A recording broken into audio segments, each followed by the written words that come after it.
أعوذ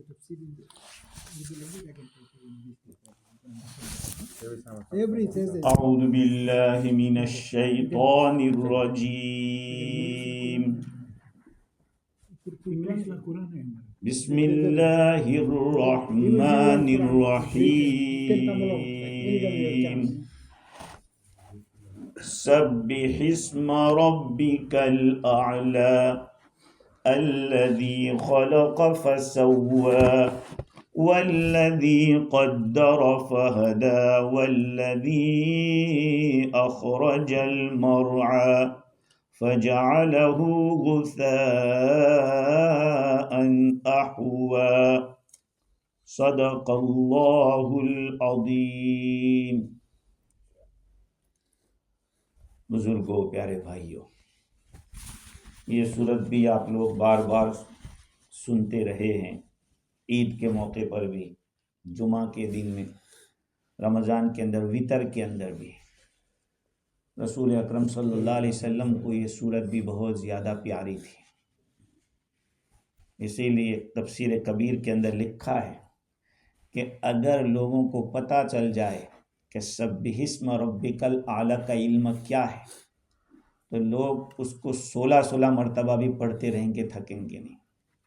لو علم الناس علم سبح اسم ربک الاعلی لرددها احدهم 16 مرہ، 16 مرتبہ بھی پڑھے گا آدمی، بور نہیں ہوگا. اور اسی لیے سنت ہے کہ جمعہ کے دن جمعہ کی نماز میں پہلی رکعت میں سبح اسم اور دوسری رکعت میں حل اتاک. حالانکہ پہلی رکعت میں لمبی سورت پڑھی جاتی ہے اور دوسری رکعت میں چھوٹی پڑھی جاتی ہے. یہاں پر پہلی رکعت میں چھوٹی ہے، سبح اسم چھوٹی ہے، اور حل اتاک لمبی ہے. لیکن چونکہ رسول اکرم صلی اللہ علیہ وسلم اس کو پڑھتے تھے تو علماء نے کہا کہ جمعہ کی نماز میں پڑھنا اس کو سنت ہے. اور یہ سورت مکی ہے، ہجرت سے پہلے نازل ہو چکی تھی. حضرت برا بن عازب رضی اللہ تعالیٰ عنہ فرماتے ہیں کہ حضور صلی اللہ علیہ وسلم کے صحابہ میں سے سب سے پہلے جو صحابی مدینہ منورہ تشریف لائے وہ حضرت مصعب بن عمیر رضی اللہ تعالیٰ عنہ اور عبداللہ ابن ام مکتوم رضی اللہ عنہ تھے. حضور نے پہلے تعلیم کا نظام کیا. کیا؟ پہلے ایجوکیشن. حضور بعد میں پہنچے مدینہ منورہ، لیکن پہلے معلم کو بھیج دیا. حضرت مصعب بن عمیر رضی اللہ تعالیٰ عنہ کو پہلے بھیجا کہ جاؤ قرآن سکھاؤ. عبداللہ ابن ام مکتوم رضی اللہ تعالیٰ عنہ آنکھوں سے نابینا تھے، ان کو بھیجا. تو یہ سب سے پہلے 2 آدمی پہنچے اور انہوں نے جاتے ہی فرماتے فَجَعَلَا يُقْرِئَانِنَا الْقُرْآنَ، ان دونوں نے ہمیں قرآن سکھانا شروع کر دیا. نبی کے آنے سے پہلے ہی تعلیم شروع ہو گئی. تعلیم کتنی اہم چیز ہے آپ سوچو، اور قرآن کی تعلیم کتنی اہم ہے. یہ نہیں کہ نبی آئیں گے تو پھر دیکھیں گے، ایسا نہیں. آج اسی تعلیم سے لوگ دور بھاگتے جا رہے ہیں. خیر، وہ فرماتے ہیں کہ ان کے بعد یہ 2 گئے، ان کے بعد حضرت عمار بن یاسر رضی اللہ تعالیٰ عنہ، حضرت بلال رضی اللہ تعالیٰ عنہ، حضرت سعد رضی اللہ عنہ، یہ لوگ پہنچے. ان کے بعد حضرت عمر بن خطاب رضی اللہ عنہ 20 آدمیوں کے ساتھ پہنچے. پھر آقا صلی اللہ علیہ وسلم تشریف لائے اور فرماتے ہیں کہ مدینہ والے حضور کی تشریف آوری سے اتنے خوش ہوئے کہ اتنے کبھی خوش نہیں ہوئے. مدینہ آنے پر، ہجرت کے اوپر خوش ہوئے. سمجھ رہے ہیں بات کو؟ تو یہ جو صحابہ کرام نے خوشی منائی تھی اور بچے جو گائے تھے وہ نبی کی ہجرت کے اوپر تھی. وہ فرماتے کہ ہم نے دیکھا، حضرت برا رضی اللہ عنہ فرماتے کہ میں نے دیکھا چھوٹے چھوٹے بچوں کو، وہ کہہ رہے تھے ہذا رسول اللہ صلی اللہ علیہ وسلم، کہ یہ اللہ کے رسول ہیں، یہ اللہ کے رسول ہیں. قد جاء، بھائی حضور تشریف لائے تو میں نے سبح اسم پڑھ لی تھی. اس کا کیا مطلب؟ سبح اسم پہلے نازل ہو چکی تھی، جب آئے تو انہوں نے پڑھی. اسی طرح سے بخاری شریف اور مسلم شریف کی روایت میں حضرت معاذ رضی اللہ تعالیٰ عنہ کے بارے میں کسی نے شکایت کی کہ یہ تو عشاء میں لمبی لمبی صورتیں پڑھتے ہیں. تو حضور نے کیا فرمایا کہ ہلا صلیت بسبح اسم ربک، ارے بھائی سبح اسم پڑھ لیتے، والشمس وضحاہا پڑھتے، واللیل اذا یغشا پڑھتے. عشاء کی نماز میں کہا کہ یہ صورتیں پڑھتے تھے. اس سے اس کی فضیلت معلوم ہوئی. نعمان بن بشیر رضی اللہ عنہ فرماتے ہیں کہ آپ صلی اللہ علیہ وسلم عیدین کے اندر سبح اسم اور ہل اتی کا پڑھتے تھے، اور اگر عید کا دن جمعہ کا پڑ جاتا تو جمعہ میں بھی وہی صورتیں اور عید میں بھی وہی صورتیں. اب اگر ہم پڑھ لیں تو لوگ کہیں گے یار یہ یہی صورتیں پڑھتا رہتا ہے، یہی یاد ہے. نہیں یہ سوچیں گے، حالانکہ یہ نہیں سوچتے کہ یہ علم نہیں ہے. اس وجہ سے ابھی تو ایک اور بھی سنت ہے جمعہ کی کہ پہلی رکعت میں سورہ جمعہ پڑھی جائے اور دوسری میں سورہ منافقون پڑھی جائے. ہم اسی لیے نہیں پڑھتے کہ بہت لمبا ہو جائے گا، کہیں گے کہ یار اتنا لمبا، تو بار بار سوچا لیکن پھر وہاں جا کے ارادہ چھوڑ دیتا ہوں. ہاں تو یہ تو چلو سبح اسم اور ہل اتی کا تو پڑھ لی. خیر، ایک اور روایت میں حضرت ابی بن کعب رضی اللہ تعالیٰ عنہ، حضرت ابن عباس رضی اللہ عنہ، حضرت عبد الرحمن ابن ابزا، حضرت عائشہ رضی اللہ تعالیٰ عنہ، یہ سب فرماتے ہیں کہ آپ صلی اللہ علیہ وسلم وطر کی نماز میں پہلی رکعت میں سبح اسم، دوسری رکعت میں قل یا ایھا الکافرون، اور تیسری میں قل ھو اللہ. جیسے میرا ایک معمول ہے کہ رمضان کے اندر پہلے دن پڑھتا ہوں، پھر دوسرے عشرے میں، تیسرے عشرے میں، پھر آخری دن جو تراویح ختم ہوتی ہے اس دن. یہ ایک سنت ہے، کوشش کرنی چاہیے جتنی سنتیں ہو سکتی ہو ادا کرے آدمی. خیر، اس کی پہلے سبح اسم ربک الاعلی، آپ تسبیح بیان کیجئے اپنے رب کے نام کی جو کہ بہت ہی بلند و بالا ہے، سب سے بلند ہے. اس سے پہلے جو سورت ہے وہ سورہ والسماء والطارق ہے، اور اس کا کنیکشن اس کے ساتھ یہ ہے کہ اللہ تعالیٰ نے اس سورت میں یہ بتلایا کہ ان کل نفس لما علیہا حافظ، اللہ تعالیٰ ہر انسان کے اوپر محافظ ہے، نگرانی کرنے والا ہے، اللہ کی طرف سے ایک نگران ہے، حفاظت کرنے والا ہے. اور اس سورت کے اندر سورہ سبح اسم کے اندر اللہ تعالیٰ نے فرمایا سنقرئک فلا تنسى، اے نبی جی ہم آپ کو پڑھائیں گے تو آپ بھولیں گے نہیں، یعنی ہم یاد کرا دیں گے آپ کو، حفاظت ہم کریں گے پڑھائے ہوئے کی. یہ کنیکشن ہے. اور ایک بات یہ بھی ہے کہ سورہ والسماء والطارق کے اندر انسان کو اللہ تعالیٰ نے بنایا ہے. کیسے بنایا؟ وہ پانی کہاں سے نکلتا ہے؟ من بین الصلب والترائب، یخرج من بین الصلب والترائب. جو پانی نکلتا ہے وہ پشت کے اور ہنسلی سے نکلتا ہے. ہنسلی اس کو کہتے ہیں، ہنسلی، اور پشت اس کو کہتے ہیں. تو مرد کی جو کا اسپم ہوتا ہے یہاں ہوتا ہے، اور عورت کے لیے یہاں ہوتا ہے. تو کہا کہ ہنسلی اور پشت کا ان دونوں کے بیچ سے نکلتا ہے. تو وہاں انسان کی تخلیق کو بیان کیا ہے. اس صورت کے اندر اللہ تعالیٰ نے انسان کی انتہا کو بتلایا ہے کہ آخر تیرا کیا ہونے والا ہے، انتہا. خیر، اس سورت کو سورہ اعلیٰ کہتے ہیں کیونکہ اللہ تعالیٰ کی ایک صفت بلند ہونا ہے، اعلیٰ ہونا ہے، اس لیے اس کا نام ہی سورہ اعلیٰ کر دیا. اللہ تعالیٰ کا یہ جو نام ہے اعلیٰ، اس کے اندر اشارہ اس بات کی طرف ہے کہ ہر کمال کی ابتدا، ہر کمال کی انتہا اللہ تک پہنچتی ہے.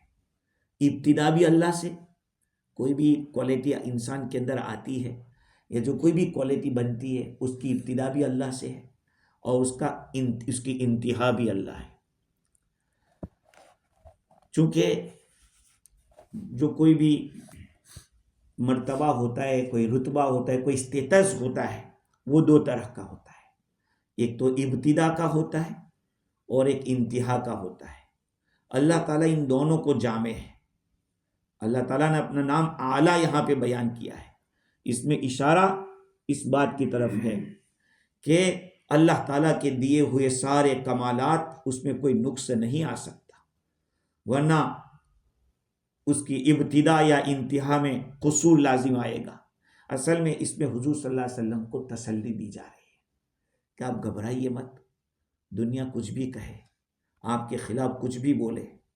جب اللہ کے رسول صلی اللہ علیہ وسلم پر بڑی بڑی صورتیں نازل ہوتی تھی، جب شروع ہوئی تو جبرائیل علیہ السلام آپ کے پاس بے حد علوم لے کر آتے تھے، بے شمار علوم آپ کے اوپر نازل ہونا شروع ہو گئے، تو آپ کو یہ دل میں آتا تھا کہ یہ سارا میں یاد کیسے رکھ سکوں گا۔ پھر جبرائیل السلام پڑھ کے چلے گئے، حضور نے سن لیا۔ اب قرآن میں اللہ تعالیٰ نے اتنے علوم رکھے کہ جتنا گوتا لگاؤ اتنا ملتا رہے گا۔ تو حضور کو ایک دغدغہ تھا، یہ خیال تھا کہ یہ سب چیزیں میں کیسے محفوظ کر سکوں گا، کیسے یاد رکھ سکوں گا، میں تو امی محض ہوں، میں ان پڑھ ہوں، میرا کوئی استاد نہیں ہے، تو یہ سب چیزیں میں یاد کیسے رکھوں گا۔ تو اللہ تعالیٰ نے یہ سورت نازل فرمائی۔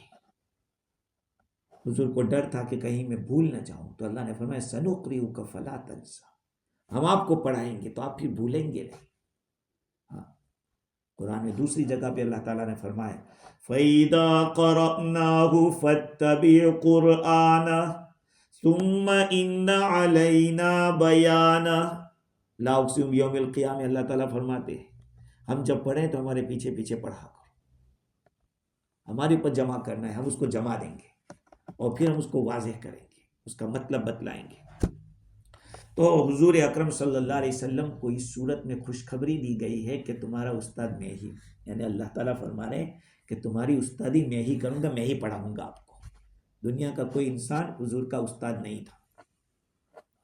اب بات یہ ہے کہ اللہ تعالیٰ نے سب سے حکم دیا سبح اسم ربک الاعلی۔ تسبیح کس کو کہتے ہیں؟ تسبیح کے معنی ہے پاکی بیان کرنا، تمام قسم کی کمزوریاں، تمام قسم کے فالٹ، تمام قسم کے لزیم، سب سے پاک اور مبرہ کہنا کہ اللہ تعالیٰ ان ساری چیزوں سے پاک ہے، اس میں کسی قسم کا کوئی فالٹ نہیں ہے۔ اب آیت دیکھیں سبح اسم ربک الاعلی، آپ پاکی بیان کرو اپنے رب کے نام کی جو بلند و بالا ہے، سب سے زیادہ اونچا ہے۔ تو اب سوال یہ ہے کہ اللہ کے نام کی پاکی بیان کرے یا اللہ کی ذات کی پاکی بیان کرے؟ چونکہ الفاظ تو یہ ہے کہ اپنے رب کے نام کی پاکی بیان کرو، اس لیے مفسرین کی دو گروہ بن گئے۔ کچھ کہتے ہیں کہ اللہ کے نام کی پاکی بیان کرو، کچھ کہتے ہیں اللہ کی ذات کی پاکی بیان کرو۔ فرق کیا ہوگا؟ دیکھو اکثر مفسرین نے تو یہاں ذات کو پاک کرنے کا مطلب لیا ہے کہ اللہ تعالیٰ کی ذات کی پاکی بیان کرو۔ عرب کا قاعدہ ہے یہ تھا کہ تعظیم اور ادب کے مقام پر ذات کو نام کے ساتھ تعبیر کرتے تھے، ارے ان کا نام بہت اونچا ہے، ان کا نام بہت بلند ہے، آپ ہی کے نام کی برکت ہے، کہتے ہیں نا۔ ایک یاد ہے ایک محاورہ کہ آپ کی جوتیوں کے صدقے میں ملا ہے، یہ بولتے ہیں۔ آپ کے ایک صاحب بہت کنجوس تھے، کبھی دعوت کرتے نہیں تھے، تو ایک دفعہ سب کو بلا لیا، تو جتنے بھی لوگ آئے تھے تو کھانے کے لیے جب بیٹھے تو کہا یار آپ نے دعوت کر، کہی آپ ہی کی جوتیوں کا صدقہ ہے، یعنی وہ جوتیاں پہن کے آئی تھی، سب بیچ کے کھانا منگوا لیا تھا۔ اب وہ پوچھا کہ بھئی کیا بات ہے، کس خوشی میں؟ ارے آپ ہی کی جوتیوں کا صدقہ ہے۔ جب کھانا کھا کے نکلے تو جوتیاں نہیں تھی، تو کہا ہم نے تو کہا تھا آپ ہی کی جوتیوں کا صدقہ ہے۔ خیر، تو یہ جو نام ہے، نام سے مراد نام والا ہوتا ہے، جتنا نام اونچا ہوگا، جب نام والا اونچا ہوگا تبھی تو نام اونچا ہوگا۔ تو مفسرین یہ فرماتے ہیں کہ جب امیروں کی بات آتی ہے تو انہیں عرض کرتے کہ حضور کے نام سے یہ کام ہوا، فلانا قلعہ فتح ہوا فلاں صاحب کے نام سے۔ تو اگر سبح ربک ہوتا تو تعظیم نہیں ہوتی، سبح اسم ربک، اپنے رب کی نام کی پاکی بیان کرو۔ تو مطلب یہ ہوا کہ اس ذات کو پاک جاننا یہی ہے کہ وہ ناقص اور بے ادبی کے ناموں کو اس ذات کی طرف نسبت، یعنی اللہ کا جب نام لیا جائے تو اس کی ذات کو دیکھو، تم کیسا نام بول رہے ہو، اللہ کو کس نام سے پکار رہے ہو. اللہ تعالیٰ کی ذات ہماری عقل سے، ہمارے خیال سے، ہمارے ادراک سے، ہماری سوچ سے بہت اوپر ہے. کوئی نالائق صفت، کوئی نقصان والی چیز یا کوئی عیب والی چیز اللہ کے جاہ و جلال کے پردوں کے قریب بھی نہیں آ سکتی. اور ذات، اللہ کی ذات نہ تو جوہر ہے، یعنی کوئی بنی ہے کسی چیز سے، جیسے میں اور آپ منی سے بنے ہیں، مٹی سے آدم علیہ السلام بنے، مٹی پانی اس کے گاڑے سے بنے. اللہ تعالیٰ کسی چیز سے بنا نہیں ہے، نہ اس کا کوئی جسم ہے، نہ اس کا عرض ہے، نہ اس کا کل ہے، نہ باز، اور نہ اس کی کوئی شکل ہے، نہ کوئی اس کی جہت ہے، نہ اس کا کوئی شیپ ہے، نہ اس کی کوئی انتہا ہے، نہ اس کی کوئی جگہ ہے. یہ ساری چیزیں ان کے لیے ہوتی جو ختم ہونے والے ہوتے ہیں. اللہ کی ذات ختم ہونے والی نہیں ہے. نہ کوئی چیز اس کے مشابہت رکھ سکتی ہے اور نہ وہ کسی کے مشابہ ہو سکتا ہے. وہ شریک یعنی اس کا کوئی پارٹنر نہیں، اس کا کوئی جوڑو نہیں، اس کا کوئی بچہ نہیں. وہ کھانے سے، پینے سے اور جو چیزیں ختم ہونے والی چیزوں کو پیش آتی ہے ان ساری چیزوں سے وہ پاک ہے. جو چیزیں ختم ہونے والی ہے، فنا ہونے والی ہے، جس کو زوال آنے والا ہے، اللہ تعالیٰ ان ساری چیزوں سے پاک ہے. اچھا ٹھیک ہے، یہ تو ذات کی پاکی ہوئی کہ اللہ کی ذات کے لیے ایسا خیال رکھو، آپ کہیں بھی ہو اللہ کو اوپر سمجھو. ہاں، دوسری چیز، جیسے ذات کو پاک ماننا ضروری، اس کے ناموں کو بھی اسی طرح سے ہمیں پاک سمجھنا ضروری ہے. اب پاک نام کی پاکی کیا ہے؟ اس کے نام کی عزت واجب، تعظیم ضروری. اب اس آیت میں اس کے ناموں کا پاک رکھنا مراد ہوا ہے کہ اللہ کے ناموں کی پاکی بیان کرو. اس کا مطلب یہ ہے کہ اس کے ناموں میں ایسی چیزیں جو نقصان اور عیب پر دلالت کرتی ہے وہ نہ بولی جائے. اس کے نام کو غیر کے نام پر چلایا نہ جائے. غفار کسی کو کہنا جائز نہیں ہے، کہنے والا بھی گنہگار ہے، سننے والا بھی گنہگار ہے. رحمان کسی کو کہہ دیا، گنہگار ہو. رحمان کسی کو آپ نہیں کہہ سکتے، عبد الرحمن کہہ سکتے ہیں. اس لیے اپنے گھر سے یہ چلایا جائے، کسی کا نام اپنے عبد الرحمن رکھا ہے تو کوئی رحمان کا نہیں، اس کا نام رحمان نہیں ہے، اس کا عبد الرحمن کا. غفار ہے، رزاق ہے. رزاق اللہ کی ذات رزاق ہے، رزق دینے والی ذات اللہ کی. عبد الرزاق کہو تو ایسا نام لینا یہ اللہ تعالیٰ کی شان کے خلاف ہے. تو نام کو جب بولیں گے تو تعظیم کے ساتھ، دل کی حاضری کے ساتھ اور کمال توجہ کے ساتھ. اب بعض لوگوں نے اس میں اور تفصیلات کی ہے. امام فخر الدین رازی نے لکھا ہے کہ اپنے رب کے نام کی پاکی بیان کرو. اس کا مطلب یہ ہے کہ جو غیر بتوں کا نام رکھتے تھے، لات، اسی طرح سے مسیلمہ کذاب نے کیا کہا تھا؟ رحمان الیمامہ، یمامہ کا رحمان. پھر رحمان تو اللہ ہے، وہ کسی کو آپ دے نہیں سکتے. رحمان، بعض نام اللہ کے ایسے ہیں کہ آپ دونوں کے لیے، اللہ کے لیے بھی اور مخلوق کے لیے بھی استعمال کر سکتے ہیں. یہ جتنے نام ہیں نا، اس میں بعض نام ایسے ہیں جو خالص اللہ کے لیے. اب رؤوف کا لفظ ہے، حضور کے لیے استعمال ہوا ہے. رحیم کا لفظ ہے، حضور کے لیے. لقد جاءکم رسول من انفسکم عزیز علیہ ما عنتم حریص علیکم بالمؤمنین رؤوف الرحیم. یہ رؤوف الرحیم حضور کے لیے آیا.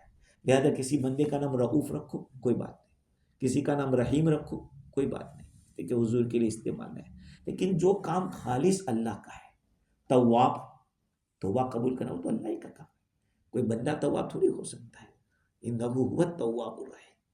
تو یہ جو نام ہے یاد کر لینے چاہیے، اس میں کچھ سمجھ بھی لینا چاہیے کہ کس نام کا کیا معنی ہے.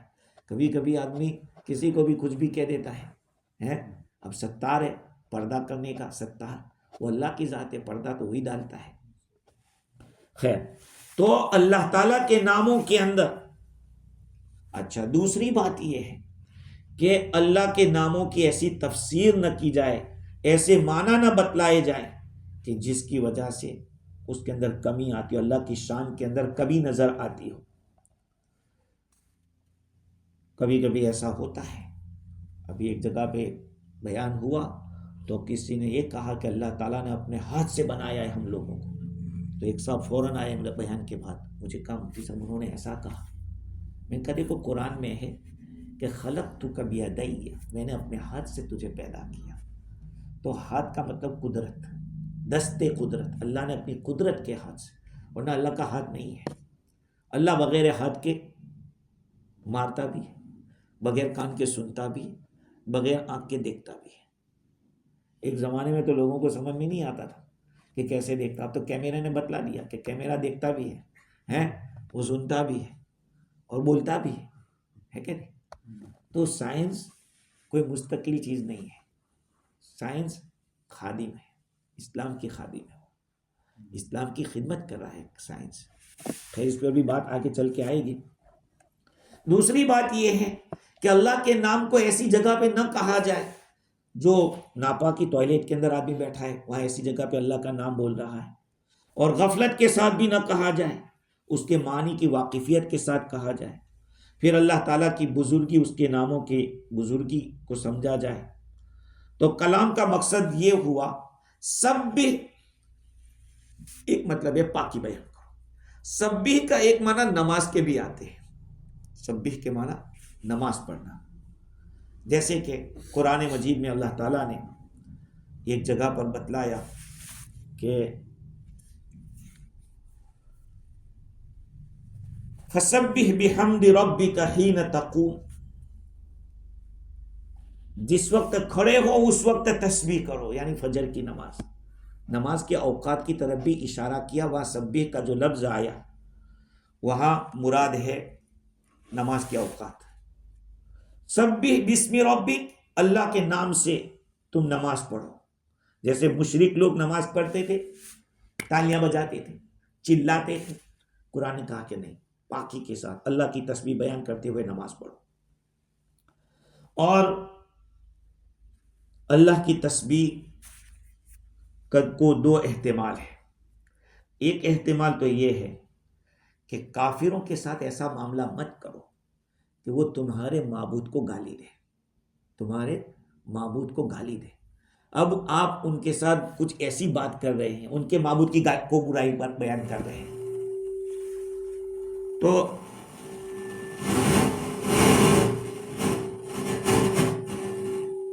ان کے معبود کو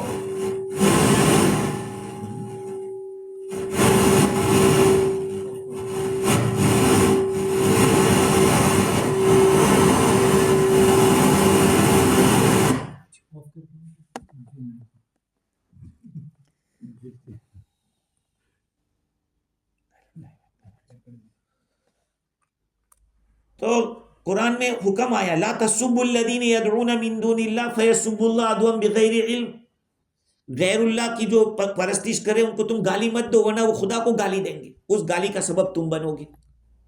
ایک بات تو یہ ہے، اور دوسرا مطلب یہ ہے جیسے میں نے عرض کیا، اللہ تعالیٰ کی ذات میں پاکی بیان کرنا، یعنی اللہ کی ذات کو سمجھنا کہ وہ کسی چیز سے بنا نہیں۔ اللہ کی صفات میں اللہ کو پاکی بیان کرنا، یعنی یوں سمجھنا کہ اللہ تعالیٰ کسی کا بنایا ہوا نہیں ہے، اللہ تعالیٰ میں کوئی کمی نہیں ہے۔ اللہ تعالیٰ کے افعال کے اندر اللہ کی پاکی بیان کرنا، اس کا مطلب یہ ہے کہ اللہ مالک مطلق ہے، وہ جو چاہے کر سکتا ہے، اس کے کسی کام کے اوپر کسی کو اعتراض کا حق نہیں ہے۔ اور اللہ کے ناموں کے اندر پاکی بیان کرنے کا مطلب یہ ہے کہ تم اپنے طور پر اللہ کا کوئی نام رکھ دو، وہ نہیں چلے گا، اپنے طور پر نام نہیں رکھ سکتے۔ اللہ کے نام توقیفی ہے۔ توقیفی کا مطلب یہ ہوتا ہے، دیکھو یہ لفظ یاد رکھو، توقیفی کا مطلب یہ ہے کہ جیسا آیا ہے ویسا بولنے کا، اپنی طرف سے کچھ نام رکھنے کی اجازت نہیں اللہ کے بارے میں۔ ہاں قرآن مجید میں اللہ تعالیٰ کے نام آئے ہیں، ہم جیسے میں نے کہا تھا پہلے بھی، قل اللہ یفتیکم فی الکلالہ، اللہ تعالیٰ کلالے کے بارے میں فتویٰ دیتے ہیں، اور فتویٰ دینے والے کو کیا کہتے ہیں؟ مفتی کہتے ہیں۔ فتویٰ دینے والے کو مفتی کہتے ہیں. اب اگر کوئی اللہ کو مفتی کہنے لگے وہ جائز نہیں ہے، کیونکہ وہ نام اللہ کا مفتی نہیں ہے. اب وہ کر رہا ہے، فتویٰ دے رہا ہے، وہ قرآن میں ہے، لیکن آپ اس کو مفتی نہیں کہہ سکتے. تو اللہ تعالیٰ کے نام وہ توقیفی ہے، اس میں کسی کو اس بات کی گنجائش نہیں ہے کہ اپنی طرف سے کوئی نام رکھے. خیر، یہ جب یہ آیت نازل ہوئی سبح اسم ربک الاعلی، حضرت قتادہ عقبہ ابن عامر رضی اللہ عنہ فرماتے ہیں کہ جب یہ آیت نازل ہوئی فسبح باسم ربک العظیم، اپنے عظمت والے رب کے نام کی تسبیح بیان کرو، پاکی.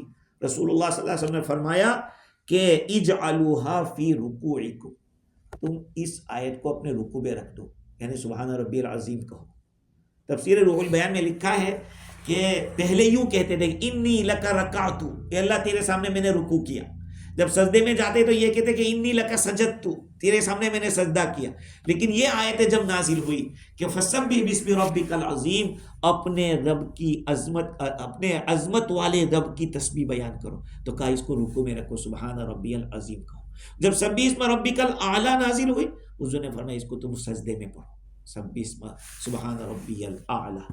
تو یہ حدیث سے ثابت ہے، ورنہ حضور صلی اللہ علیہ وسلم بھی بعد میں رکوع کے اندر سبحان ربی العظیم پڑھتے تھے اور سجدے کے اندر سبحان ربی الاعلی کہتے تھے. اصل میں بات یہ ہے کہ انہی احادیث جو دلالت کرتی ہے کہ سبح اسم ربک الاعلی، جس کے اندر اپنے رب کے نام کے ساتھ نماز پڑھنے کو بیان کیا ہے، اور ہاں وہ آیت فسبحان اللہ حین تمسون وحین تصبحون، فسبحان اللہ حین تمسون وحین تصبحون، جب صبح کرو تب بھی تسبیح کرو، شام کرو تب بھی تسبیح کرو. یعنی نماز کی طرف اشارہ ہے کہ صبح کی نماز کا ٹائم، جب صبح کرو اس وقت نماز پڑھو، شام کے وقت نماز پڑھو. اب بعض لوگوں نے کیا کہا کہ اعلیٰ کے معنی اوپر، اوپر. تو اوپر ہونے کے لیے مطلب یہ کہ جہت مقرر ہو جائے گی. کہا کہ کہاں بیٹھتے ہو؟ کہ میں اوپر بیٹھتا ہوں. تو یہ جہت ہو گئی نہیں. جب جہت ہوگی تو نعوذ باللہ اللہ تعالیٰ کیا ہو جائے گا؟ اللہ کا جسم ہو جائے گا. اسی آیت سے دلیل پکڑی ہے مجسمہ، ایک فرقہ ہے مجسمہ جو اللہ تعالیٰ کی باڈی مانتا ہے. تو یہاں اعلیٰ کا مطلب یہ نہیں کہ اوپر کوئی جگہ ہے وہاں بیٹھا ہے اللہ. اعلیٰ کے معنی درجے کے اعتبار سے، پوسٹ کے اعتبار سے جس کو کہا جائے. تو علو مرتبت مراد ہے، علو مکان مراد نہیں ہے. علو سے مراد کمال قدرت، پاورفل. ابھی بھی بہت سارے مسلمان عقیدہ رکھتے اللہ کہاں ہے، اللہ کہاں ہے اوپر. باقی قرآن تو یہ کہتا ہے کہ جہاں کہیں تم رہو میں وہاں ہوں، اینما تولوا فثم وجہ اللہ، جدھر تم رخ کرو گے ادھر اللہ کو پاؤ گے. تو وہ لوگ دلیل پکڑتے ہیں جو کہتے ہیں کہ اللہ اوپر ہے، وہ دلیل پکڑتے ہیں. اس بات سے دلیل پکڑتے ہیں کہ ایک عورت تھی، باندھی تھی. ایک صحابی رضی اللہ تعالیٰ حضور سے پوچھا کہ حضور اس کو آزاد کر دوں. تو حضور نے فرمایا، اس عورت کو پوچھا کہ این اللہ، اللہ کہاں ہے؟ حضور نے فرمایا کہ اچھا اس کو آزاد کر دو. تو اس حدیث سے وہ لوگ استدلال کرتے ہیں. لیکن سب سے تگڑی دلیل میں آپ کو بتاؤں، سب سے تگڑی دلیل کہ اللہ ہر جگہ موجود ہے. یہ دعا تو آپ لوگ پڑھتے ہیں، لا الہ الا انت، لا الہ الا انت سبحانک انی کنت من الظالمین. یہ تو پڑھتے ہیں. یہ کس نے پڑھی تھی؟ یونس. کہاں پر پڑھی تھی؟ مچھلی کے پیٹ میں. اب وہاں سے اللہ تعالیٰ سے بات کر رہے ہیں کہ لا الہ الا انت سبحانک، اے اللہ تیرے سوا کوئی معبود نہیں اور میں ہی ظالم ہوں. اس کا کیا مطلب؟ یہاں جب اندر بات کر رہے ہیں حضرت یونس علیہ السلام، مطلب یہ کہ اللہ تعالیٰ ہر جگہ پر موجود ہے. اب اس عورت کو کیوں آزاد کروایا؟ اس لیے کہ حضور نے یہ بتلایا کہ یہ اللہ کو سب سے اوپر سمجھ رہی ہے، اللہ تعالیٰ کو سب سے اوپر. باقی اللہ تعالیٰ ہر جگہ موجود ہے. اللہ کو کی جگہ آپ نہیں کہہ سکتے کہ اوپر ہے. اگر اوپر مانو گے تو ظاہر بات ہے جگہ مقرر ہو جائے گی اور تو اللہ کی شان کے خلاف ہے. اچھا، دوسری بات یہ ہے کہ جب بھی سبح اسم ربک الاعلی سنے تو سبحان ربی الاعلی نماز میں نہ ہو تو پڑھنا چاہیے. یہ صحابہ کرام رضوان اللہ علیہ مجمعین سے ثابت ہے، مستحب ہے۔ حضرت صحابہ کرام رضوان اللہ علیہ مجمعین جیسے کہ ابن عباس رضی اللہ عنہ، ابن عمر، ابن زبیر رضی اللہ عنہ، ابو موسیٰ اشعری رضی اللہ عنہ، ابن مسعود رضی اللہ عنہ، ان کا یہی معمول تھا کہ جب یہ سورت شروع کرتے تو سبحان ربی الاعلیٰ کہتے۔ اصل میں کیا ہے، جب آرڈر ملا ہے تو کم از کم ایک دفعہ یہ بول لو، اس آرڈر پر عمل کر لیا۔ ہاں، اللہ تعالیٰ حکم دے رہا ہے کہ سبح اسم ربک الاعلیٰ، اپنے بلند و بالا رب کی تسبیح بیان کرو، فوراً کہو سبحان ربی الاعلیٰ۔ اب سوال ایک یہ ہوتا ہے کہ رکوع کے اندر سبحان ربی العظیم کیوں اور سجدے میں سبحان ربی الاعلیٰ کیوں؟ یہ ایک سوال ہوتا ہے۔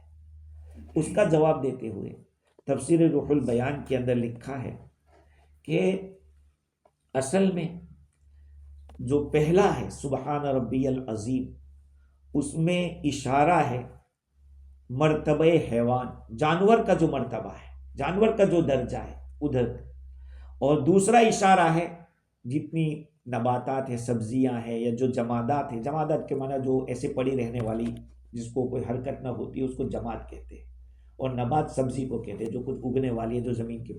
تو کہا کہ یہ دو درجے ہیں اور ہر درجہ ایک دوسرے سے اوپر ہے۔ تو پہلے حیوان کا جو درجہ ہے سبحان ربی العظیم، جانور کیسے دکھتے ہیں آپ کو، ایسے جھکے ہوئے، کہا اب اس درجے سے آگے بڑھو، جب اللہ کے بالکل قدموں میں گر گئے، اللہ کے سامنے گر گئے، تو سبحان ربی کا اب ترقی ہو رہی ہے۔ آدمی کی عبادت کے اندر ایسے رہتا ہے، اس کے بعد اور قریب ہوتا ہے، اور سجدے میں جاتا ہے تو بالکل قریب ہوتا ہے۔ اس لیے حدیث شریف میں آیا کہ بندہ جب سجدے میں ہوتا ہے تو اللہ تعالیٰ کے بالکل قریب ہو جاتا ہے۔ اس وقت سجدے میں دعا کرو، آدمی اپنی دعا کے لیے سجدے میں جا کر بھی دعا کرے، یا نفل نماز پڑھ رہا ہے اور نفل نماز کے سجدے کے اندر دعا کرے، یہ زیادہ اقرب الی الاجابت ہے، قبولیت کے زیادہ قریب ہے۔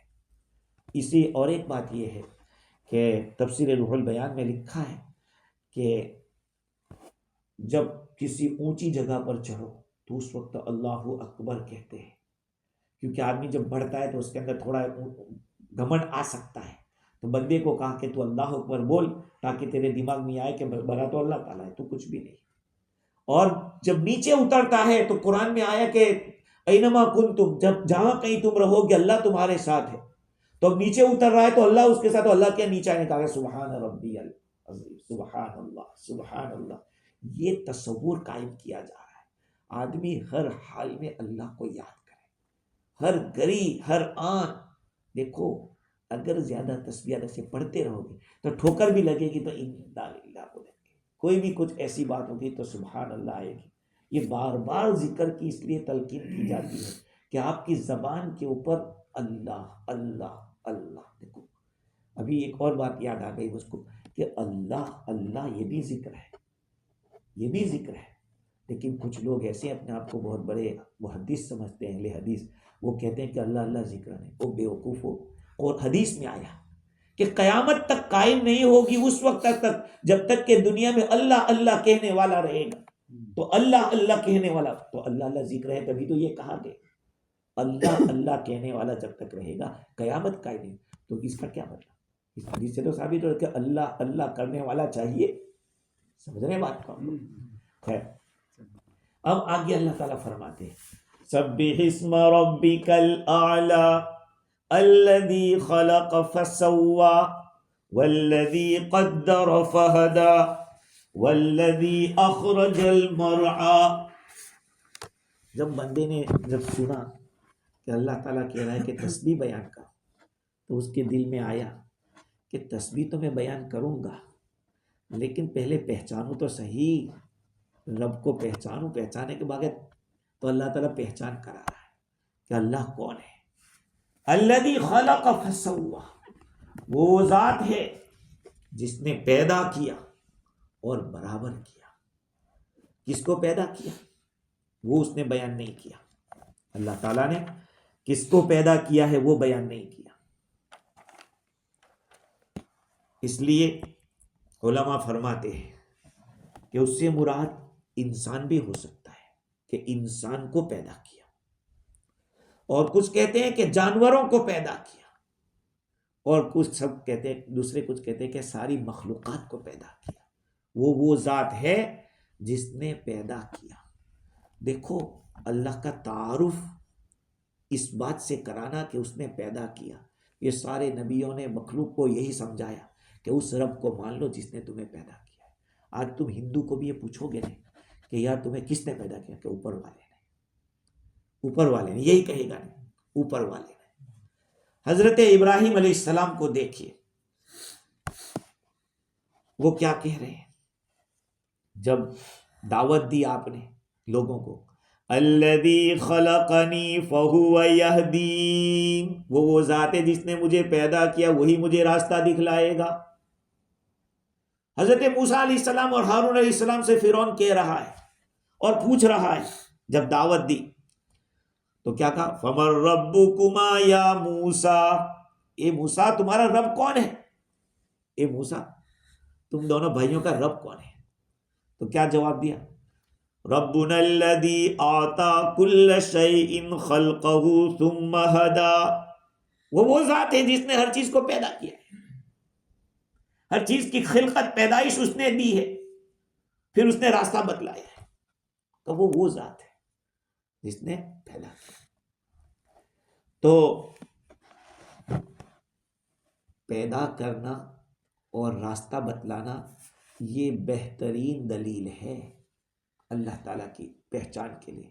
نبی اکرم صلی اللہ علیہ وسلم پر جب قرآن نازل ہوا تو سب سے پہلے کیا آیت نازل ہوئی, اقرأ بسم ربک الذی خلق, پڑھیے اپنے اس رب کے نام سے جس نے پیدا کیا. آیا نے خلق پیدا,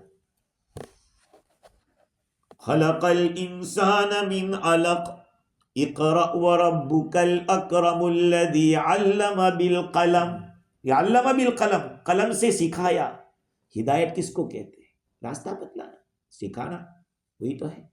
تو کہا اس میں ہدایت آ گئی, سمجھے بات کو. تو یہ بہترین دلیل اس وجہ سے ہے, امام تفسیر کبیر میں لکھا کہ قرآن مجید میں بہت سارے دلائل اس طرح سے اس لیے بیان کیے گئے کہ اس میں عجیب و غریب باتیں ہیں, عجیب و غریب باتیں, اور یہ انسان کی نظر آنے والی چیز ہے.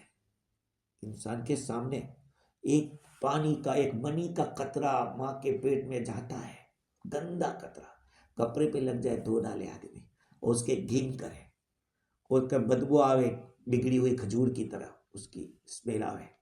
لیکن جب ماں کے رحم میں جاتا ہے وہ ایک خوبصورت بچہ نکل کے آتا ہے. وہ کون کرتا ہے, ازا قطر لولوئے لالا کنت وزی صورت سرو بالا کنت.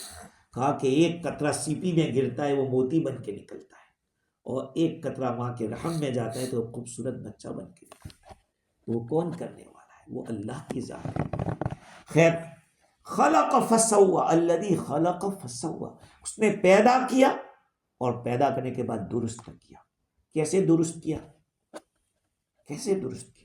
اگر حضرت انسان کے بارے میں ہم مان لیں کہ اس کو پیدا کیا اور اس کو درست کیا, تو اس کا مطلب ایک تو یہ ہے کہ اللہ تعالیٰ نے انسان کو ایسا سیدھا بنایا, ہاں, اور ایک خوبصورت شکل میں بنایا.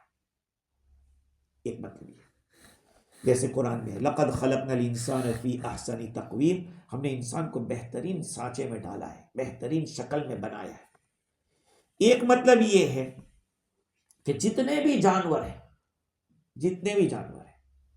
وہ بیچارے ون سائڈ کام کر سکتے ہیں, جتنے بھی وہ کام میں ایک ہی طرف ایک ہی کام کے لیے وہ تیار رہیں گے, سارے اعمال کے لیے وہ تیار نہیں. لیکن حضرت انسان وہ تمام کام کر سکتا ہے, ہاں, آلات کے ذریعے کھیتی بھی کر سکتا ہے, آلات کے ذریعے انڈوں سے بچے بھی نکال سکتا ہے, پتہ نہیں کیا کیا کر سکتا ہے. یہ اللہ تعالیٰ نے اس کو صلاحیت عطا فرمائی حضرت انسان کو. اور ایک مطلب تو یہ ہے کہ اللہ تعالیٰ نے بندے کو عبادتوں کے لیے تیار کیا, اور اس کی عبادتوں میں اللہ تعالیٰ نے رکوع بھی رکھ دیا, سجدہ بھی دیکھ لیا. بہت ساری مخلوقات ایسی ہیں جیسے درخت کھڑے ہیں قیام میں ہے ایسے, بالکل کتنے جانور ایسے وہ رکوع میں ہیں, اور کتنے رینگ کے چلتے وہ سجدے میں. لیکن حضرت انسان کی اس امت کی جو عبادت ہے اس میں رکوع بھی ہے، قیام بھی ہے، سجدہ بھی ہے، ساری عبادتیں اس میں شامل ہو گئی۔ اچھا، اگر تمام جانور مراد لیں کہ اللہ تعالیٰ نے جانوروں کو پیدا کیا، ان کو درست کیا، اس کا مطلب یہ ہوگا کہ ہر جانور کو اللہ تعالیٰ نے اس کی جو ضرورت تھی وہ عطا فرمائی۔ جیسے اعضاء کی ضرورت تھی، اس کی حفاظت کے لیے ضرورت تھی۔ بلی ہے، اس کو پنجہ ہوتا ہے، بھیڑا ہوتا ہے، اس کی دم ہوتی ہے جس کو کاٹ دیا جاتا ہے، وہ بیچاری اڑاتی ہے مکھی کو، اس کو اللہ تعالیٰ نے اس لیے دیا ہے کہ اس سے اپنی حفاظت کرے۔ بندر کو بھی دم دی ہے، وہ چھلانگ مارتا ہے، اس کی دم کا بہت بڑا دخل ہوتا ہے، جو پوچھی ہوتی ہے اس کا بہت بڑا دخل ہوتا ہے، اگر نہ ہو تو اس کو زندگی دوبر ہو جائے گی۔ تو اللہ تعالیٰ نے جانوروں کو پیدا کیا، اور پیدا کرنے کے بعد اس کے اندر ایسی صلاحیت رکھی۔ اب انسان کے بچے کو دیکھ لیجیے، پیدا ہوتے ہی اس کو کیا پتا کہ ماں کی پستان کو چوسنے کا ہے، ماں اس کو چھاتی دے رہی ہے، وہ چوس رہا ہے۔ ارے اس کو دودھ پینا ہے تو وہ روتا ہے، اس کو کس نے سکھایا کہ تو رو، تو روئے گا تو تیرا کام بنے گا، نہیں روئے گا تو کوئی آئے گا بھی نہیں، یہ کس نے سکھایا اس کو؟ اسی طرح سے میل اور فیمیل کا جو ایک کنیکشن، تعلق ہوتا ہے، وہ میل کی ڈیوٹی کیا ہے، فیمیل کی ڈیوٹی کیا ہے، وہ کس نے سمجھائے؟ اور آگے چلیے، مچھلی ہے، اس کو پانی میں تیرنے کا ہے، وہ کس نے سکھایا؟ یہ سب اللہ نے۔ اچھا، دوسری بات یہ ہے کہ دنیا میں سب سے بڑا انجینئر کون ہے؟ بتاؤ۔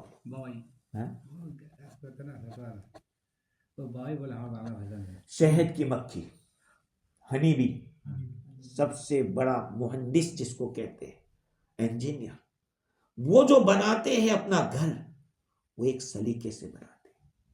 ہاں، ان میں بھی ایک باس ہوتا ہے، کوئین ہوتا ہے۔ اگر کوئی دوسری ایسی جگہ سے وہ چوس کے رس چوس کے لایا ہے جو گندا ہے یا غلط ہے، اس کو وہیں کیل کر دیں گے۔ اسی لیے شہد کے چھتے کے نیچے کتنی بڑی ہوئی مکھیاں آپ کو دکھیں گی، کوئی الٹا کام کرے اس کو یہ کریں۔ یہ شہد کی مکھی کو اللہ تعالیٰ نے ایسا انجینئر بنایا ہے کہ اس کے بنانے میں ایسا نہیں کہ کوئی بڑا کوئی چھوٹا، ایک سے ہوئے۔ ان کے رہنے کا، استنجا کرنے کا، گندگی کرنے کا جگہ ایک الگ حصہ ہوتا ہے۔ وہیں آگے اگر آپ جائیں تو جو سانپ ہوتا ہے، سانپ ٹھنڈی کے موسم کے اندر وہ سردی سے اندھا ہو جاتا ہے، اس کی آنکھیں خلاص ہو جاتی ہیں۔ جب بہار کے دن آتے ہیں، اسپرنگ، جب بہار کے دن آتے ہیں تو جو سونف کا درخت ہوتا ہے، سونف جاتے ہیں، سونف وہ خاص اپنے کھاتے ہیں، سونف، ہاں، تو سونف کے درخت کے پاس جاتا ہے اور اس کے پتے کے ساتھ اپنی آنکھوں کو ملتا ہے، سانپ ملتا ہے یہاں تک کہ اس کی آنکھیں روشن ہو جاتی ہیں۔ تو اللہ تعالیٰ نے ان تمام چیزوں کے اندر الگ الگ قسم کی صلاحیت رکھی ہے۔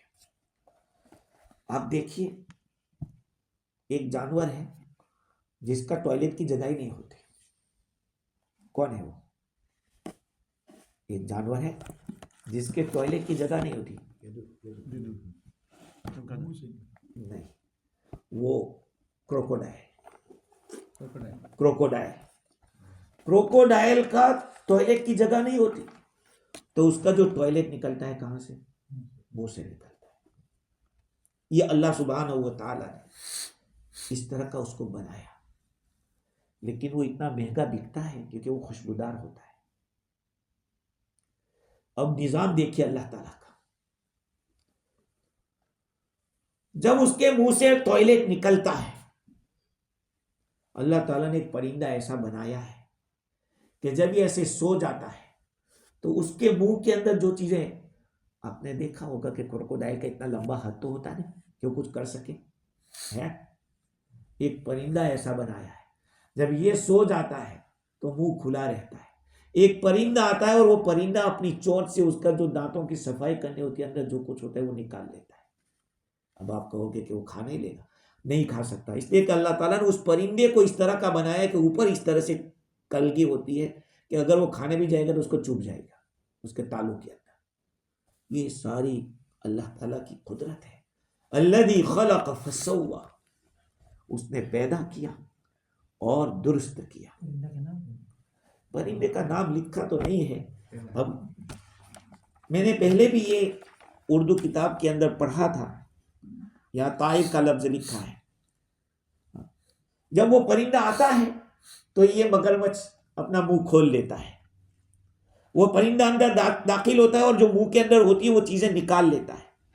تو اس کی چونچ کے اوپر اللہ تعالیٰ نے اس طرح کے سینگ رکھے کہ وہ اس میں، اور یہ جو کروکوڈائل ہے وہ کچھوے کی طرح ہوتا ہے، موٹا. مصر اور ایسے ملکوں کے اندر یہ جانور اس طرح کے ہوتے ہیں اور وہ پرندہ بھی اس طرح کا ہوتا ہے. الذی خلق فسوی والذی قدر فہدی. اور اللہ تعالیٰ نے تقدیر بنائی، اندازہ لگایا. ہاں 50,000 سال پہلے ہمارے پیدا ہونے سے، حضرت انسان کے پیدا ہونے سے 50,000 سال پہلے اللہ تعالیٰ نے ساری چیزیں لکھ رکھی کہ کیا ہونے والا ہے اور کیسا ہوگا. اچھا ایک بات ابھی یاد آئی کہ اللہ تعالیٰ نے ہمیں حکم دیا سبح اسم ربک الاعلی. سب سے پہلے تسبیح کس نے بیان کی تھی؟ سب سے پہلے تسبیح حضرت میکائیل علیہ السلام نے. کس نے؟ حضرت میکائیل علیہ السلام جو فرشتہ ہے انہوں نے تسبیح کی تھی. وہ اس طرح سے کہ ان کے دل میں اللہ تعالیٰ کی عظمت جب گزری تو انہوں نے اللہ تعالیٰ سے دعا کی کہ یا اللہ تو مجھے ایسی قوت دے کہ میں تیری عظمت کو دیکھ سکوں، تیری بادشاہت کو دیکھ سکوں. تو اللہ تعالیٰ نے ان کو آسمان والوں کی طاقت عطا فرمائی. تو وہ کئی سال، کئی ہزار سال، یا تو فقی ابو اللہ سمرقندی رحمۃ اللہ علیہ کی تفسیر کے حوالے سے لکھا ہے کہ 5,000 سال تک وہ اڑے، یہاں تک کہ ان کا پر عرش کے نور سے جل گیا. پھر قوت مانگی تو اللہ نے اور عطا فرمائی. 10,000 سال بلند ہوئے یہاں تک کہ ان کے پر جل گئے. تو پھر آخر میں ایک پرندے چوزے کی طرح ہو گئے. انہوں نے حجاب دیکھا، عرش کو دیکھا تو سجدے میں گر گئے اور کہا سبحان ربی الاعلی. یہ اور سبحان ربی الاعلی تسبیح کا ثواب کیا ملے گا؟ تب نبی اکرم صلی اللہ علیہ وسلم نے فرمایا کہ جبرائیل اخبرنی عن ثواب من قال سبحان ربی الاعلی فی صلاتی. اگر کوئی بندہ نماز میں سبحان ربی الاعلی کہتا ہے، نماز میں یا نماز کے باہر کہتا ہے، تو اس کا کیا ثواب ہے؟ فقال یا محمد، کہا کہ محمد صلی اللہ علیہ وسلم ما من مومن ولا مومنۃ یقولها فی سجودہ او فی غیر سجودہ الا کانت له فی میزان اثقل من العرش والکرسی وجبال الدنیا. کہا کہ جو بھی بندہ یہ کہے گا کل قیامت کے میدان میں یہ جو کلمہ ہے تسبیح، کہا کہ عرش سے، کرسی سے، دنیا کے پہاڑوں سے بھاری ہو جائے گا. کہ سبحان اللہ کو ہم کیا سمجھتے ہیں؟ امام بخاری رحمۃ اللہ علیہ نے آخر میں جو حدیث بیان کی، کلمتان حبیبتان الی الرحمن خفیفتان علی اللسان ثقیلتان فی المیزان سبحان اللہ بحمدہ سبحان اللہ العظیم. کہا کہ 2 کلمے ایسے ہیں کہ بہت ثقیلتان فی المیزان، زبان پر تو ایک تو کلمتان، 2 کلمے پیارے ہیں اللہ تعالیٰ کو، حبیبتان الی الرحمن، اللہ کو بہت پیارے، رحمان کو بہت پیارے. ثقیلتان فی المیزان، وہ میزان میں بہت وزنی ہوگی. سوچا کہ بہت بھاری ہو جائے گا. خفیفتان علی اللسان، ارے بولنے میں بہت ہلکے. یہ سبحان اللہ بحمدہ سبحان اللہ. وہاں یہ نہیں بتلا کہ کتنا بھاری ہوگا، لیکن یہ روایت کہاں تک پہنچی ہوئی ہے وہ تو اللہ ہی جانے. لیکن یہ تفسیر روح البیان میں لکھا ہے کہ جب رسول اللہ صلی اللہ علیہ وسلم نے جب یہ سنا، فرشتے نے بتایا، آگے فرشتہ کہتا ہے کہ اللہ تعالیٰ جب بندہ سبحان ربی الاعلیٰ بولتا ہے تو اللہ تعالیٰ کیا کہتا ہے؟ صدق عبدی، میرے بندے نے سچ کہا. انا الاعلی وفوق کل شیء ولیس فوقی شیء، میں ہی بلند و بالا ہوں اور میں ہی ہر چیز کے اوپر ہوں، میرے اوپر کوئی چیز نہیں. اشہدو یا ملائکتی، تم گواہ ہو اے میرے فرشتوں، انی قد غفرت لعبدی، میں نے اپنے بندے کو معاف کر دیا. وادخلتہ جنتی، میں نے اس کو اپنی جنت میں داخل کر دیا. فَإِذَا مَاتَ زَارَهُ مِيكَائِيلُ كُلَّ يَوْمٍ، اور جب یہ گزر جاتا ہے تو فرشتہ اس کی زیارت کرتا ہے روزانہ. فَإِذَا كَانَ يَوْمُ الْقِيَامَةِ حَمَلَهُ عَلَى جَنَاحِهِ، جب قیامت کا دن ہوگا تو اپنے بازو پر اس کو اٹھائے گا اور اللہ کے سامنے اس کو کھڑا کر دے گا. وہ کہے گا یا ربی، بندہ کہے گا یا اللہ تو میری شفاعت قبول کر فلاں کے بارے میں. اللہ تعالیٰ فرماتے جا اس کو جنت میں لے جا. تو یہ روایت ہے، اور حدیث میں ہے سبحان اللہ والحمدللہ یملآن ما بین السماوات والارض. یہ سبحان اللہ اور الحمدللہ کتنے ہیں بھری کا آسمان اور زمین کے بیچ کا جو خلا ہے اس کو بھر دیتے. میں نے تو بعض جگہوں پہ پڑھا کہ سبحان اللہ وبحمدہ سبحان اللہ العظیم استغفر اللہ. امام مؤذن جب اذان دے دیتا ہے فجر کی، اذان کے بعد 2 رکعت سنت پڑھنے کے بعد آدمی 100 مرتبہ اس تسبیح کو پڑھ لے تو اس کی بڑی فضیلت ہے. جہاں تک رزق کا سوال ہے، روزی کا سوال ہے، اور بھی بہت سارے مسئلے ہیں، اللہ تعالیٰ حل کر دیتا ہے. یہ سبحان اللہ بحمدہ سبحان اللہ العظیم ہم کو لگتا بولنے. اب آپ سوچئے کہ پیسہ خرچ کرنا وہ بعد میں ہے. آپ التحیات پڑھتے ہوں گے، کیا پڑھتے ہو؟ التحیات للہ والصلوات والطیبات. کیا مطلب اس کا؟ التحیات کے معنی زبان سے جتنی بھی عبادتیں ہو رہی ہے ساری اللہ کے لیے. والصلوات، بدن سے جتنی بھی عبادتیں ہو رہی ہیں ساری کس کے لیے؟ اللہ کے لیے. والطیبات، مال سے جتنا کوئی آدمی خرچ کر رہا ہے وہ ساری عبادتیں اللہ کے لیے. لیکن سب سے پہلے کس کو لائے؟ کس کو لائے؟ زبان کو. جب آدمی اپنی زبان کو تر و تازہ رکھے گا ذکر سے تو بہت سارے گناہوں سے بچ جائے گا، بہت سارے موالوں سے بچ جائے گا. اس لیے کہتے ہیں اپنی زبان کو ذکر اللہ سے تر و تازہ رکھو. سبحان اللہ بحمدہ سبحان اللہ العظیم آدمی پڑھتا رہے. ابھی تو اس میں بہت کچھ باتیں ہیں، انشاءاللہ مزید کو نمائندہ کریں گے. اللہ تعالیٰ مجھے بھی اور آپ کو بھی دین کے ساتھ اور قرآن کے ساتھ وابستہ رکھے. وآخر دعوانا الحمدللہ.